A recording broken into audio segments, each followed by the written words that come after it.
दोस्तों नमस्कार। आज मैं आपके समक्ष एक बहुत प्यारी सी कहानी लेके आया हूँ। मेरी कहानी को सुनना ज़रूर मेरे दोस्तों, क्योंकि आज की मेरी जो कहानी है आपकी लाइफ में भी चेंज लाएगी और आपसे मेरा कुछ क्वेश्चंस भी होंगे, कुछ सवाल भी होंगे। अगर आपने मेरे क्वेश्चंस का मेरे जवाब दिया, आंसर दिया, तो मेरे दोस्तों रियली मैं आपके चैनल को सब्सक्राइब करूँगा। ये मेरा वादा है आपसे। आप करें ना करें, लेकिन जिसने मेरे क्वेश्चन का जवाब दिया और राइट क्वेश्चन हुआ, तो मैं उसके चैनल को सब्सक्राइब करूंगा। ये मेरा वादा है। तो मेरे दोस्तों चार दोस्त होते हैं। चलो चलते हैं कहानी की तरफ। चार दोस्त होते हैं और चारों दोस्त बड़े जिगरी यार होते हैं। तो थोड़ा सा गरीबी हालत होती है, तो वो डिसाइड करते हैं कि चलो कहीं जॉब करते हैं, नौकरी करते हैं।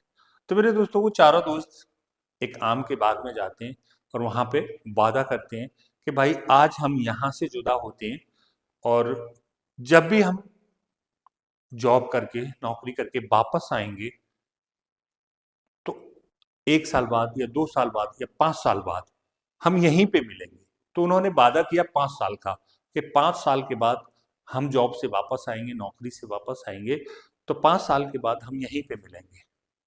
तो वो चारों दोस्त चार दिशाओं को निकल गए नौकरी करने के लिए। और वो चार दोस्त जैसे ही 5 साल बाद अपना जॉब करके नौकरी करके वापस आए, तो पहले के जो लोग होते ना मेरे दोस्तों, वो पहरे के साथ सोते थे, क्योंकि आजकल डिजिटल जमाना है।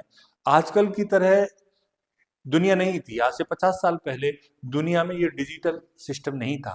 नेट क्या होता है, फोन क्या होते हैं, कोई नहीं जानता था। ये एटीएम या फोन पे, यूनो क्या चीज होती, कोई नहीं जानता था।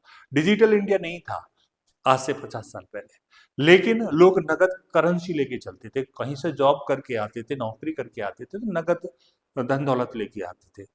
तो पहले जो है पहरे के साथ सुहा करते थे। पहरा होता था, ड्यूटी लगती थी, जैसे पुलिस अपनी ड्यूटी करती है, फौजी एक ड्यूटी करता है, उस तरह से पहरे हुआ करते थे।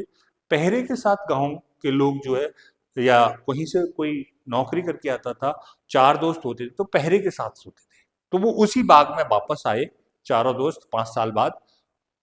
और पहरा जैसे खाना पीना खाने के बाद में शाम के टाइम में उन्होंने पहरा लगाना शुरू किया कि भाई पहरे के साथ सोएंगे, नहीं तो हम जो भी कमा के लाए उसे कोई लूट के ले जाएगा। तो उन्होंने कहा ठीक है। तो पहला पहरा, चारों दोस्त में से पहला पहरा हुआ बढ़ई का, जो बढ़ई खाती होते हैं। तो बढ़ई का जब पहला पहरा हुआ, तो मेरे दोस्तों उसने क्या काम किया, एक आम की डाली को काटा, मोटी सी डाली को, और उसमें से एक गुड़िया बना के आम से खड़ी कर दी और उसका पहरा खत्म हो गया। दूसरा पहरा दर्जी का हुआ। दर्जी ने उस गुड़िया के लिए, जो बढ़ई के बढ़ई ने बनाई थी, उसके लिए कपड़े सिल दिए, कपड़े पहना दिए। तीसरा पहरा सुनार का हुआ। सुनार ने उसका टोटल श्रृंगार कर दिया, चूड़ी बिछिया जो भी होता है, मांग सजा के सब उसको रेडी कर दिया, एकदम से ब्यूटीफुल गर्ल्स लगने लगी। अब आया ब्राह्मण का पहरा। पंडित जो हमारे लोग पूजनीय बोलते हैं उनको, तो जो भी कथा घरों में विवाह शादियां होती हैं ब्राह्मण करते हैं। तो चौथा पहरा ब्राह्मण का हुआ।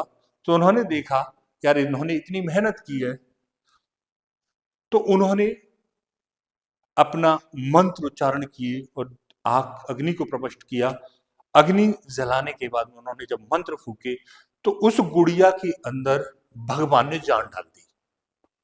पंडित ने जैसे ही अपने उच्चारण किए मंत्रों के, तो भगवान ने उस गुड़िया के अंदर जान डाल दी। अब वो जिंदी हो गई। लकड़ी से बनी हुई गुड़िया एक ब्यूटीफुल औरत का रूप ले गई। अब वो चारों दोस्तों में झगड़ा होने लगा कि बहू मेरी है, कि बहू मेरी है, कि बहू मेरी है, कि बहू मेरी है, मतलब दुल्हन मेरी है। जब उसमें जान पड़ गई, तो चारों दोस्त झगड़ने लगे। चारों कवारे थे कि भाई बहू मेरी है, दुल्हन मेरी है, दुल्हन मेरी है, दुल्हन मेरी है। मैं आपसे क्वेश्चन करता हूं कि दुल्हन किसकी थी? जायज सामाजिक तरीके से वो दुल्हन किसकी थी। तो आपको मेरे से चैट करना है और मुझे कमेंट्स में आंसर देना है कि वो दुल्हन किसकी थी। और जिसने भी मुझे सही जवाब दिया मैं उसके चैनल को सब्सक्राइब करूंगा, ये मेरा वादा है। Thank you, all the best.